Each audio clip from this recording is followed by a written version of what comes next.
Question du jour. Tu as une voiture, tu veux la vendre, tu vas voir ton pote, tu lui dis voilà, regarde, Samy, je vends ma voiture parce que je vais recevoir une voiture du boulot, de mon patron. Ok, il dit ok, d'accord, il n'y a pas de problème et tout ça. Donc tu fixes un jour avec lui, voilà, je te la vends tel prix, vous êtes d'accord sur le prix. Mardi matin, on va à la poste, ici en Israël, c'est à la poste pour faire passer de propriété, la voiture.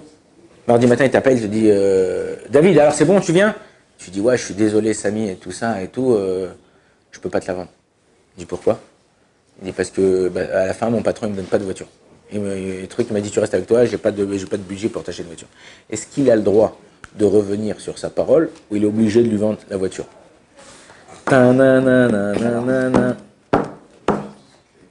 Il y a dans plusieurs endroits dans le chasse, en Bama Tzia, que quelqu'un qui sort quelque chose de sa bouche, il doit respecter sa parole. Et s'il a fait un contrat en plus, ou s'il a dit qu'il a fait une condition en plus, enfin un truc, il y a écrit Mishepara. Mishepara, Chazve Shalom, c'est qu'à Kadosh Baruch Hu, ceux qui ne tiennent pas leur parole, c'est à l'époque du déluge, tout ça, Kadosh Baruch Hu, il est puni. Il faut faire attention à quelqu'un qui dit quelque chose et qui va le faire.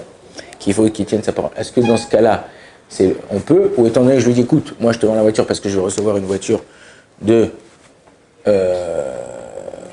travail, ça suffit ou non?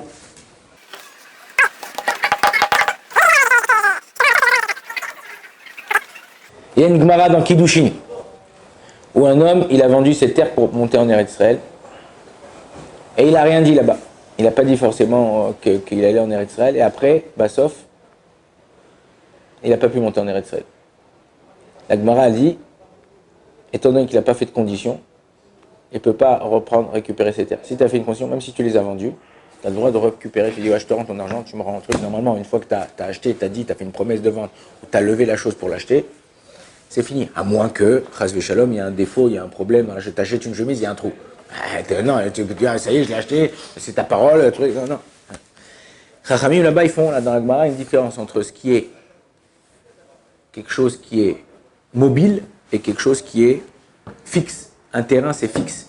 Et la Gemara, elle dit là-bas, enfin les Chachamim comme ça, ils apprennent que dans quelque chose qui est fixe, si tu as fait des conditions là-bas, comme on voit, Bnei Gad, Bnei Menaché, on l'a lu il n'y a pas longtemps dans un paracha, qu'ils ont fait la condition de temps qu'ils n'ont pas conquis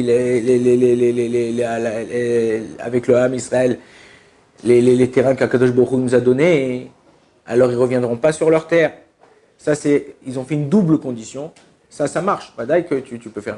Mais si tu n'as pas fait de condition, même là-bas, même si je lui avais dit, voilà, je te vends ma maison, quelqu'un il habite à Pierrefitte, il vend sa villa, son pavillon, parce qu'il lui dit, voilà, je te vends ma villa parce que je vais monter en Eretz Israël, étant donné qu'il lui a dit, parce que je vais monter en Eretz Israël, comme c'est quelque chose de fixe et tout ça, qu'après il n'aura pas ouvrir tout ça, donc dans ces cas-là, là, il lui a pas dit comme il a dit Tawil, il lui a pas dit, je te vends ma voiture, si le patron, s'il avait dit, il avait précisé dans la condition que le patron il me donne une voiture, alors oui, il n'est pas obligé, il peut lui dire non, j'arrête.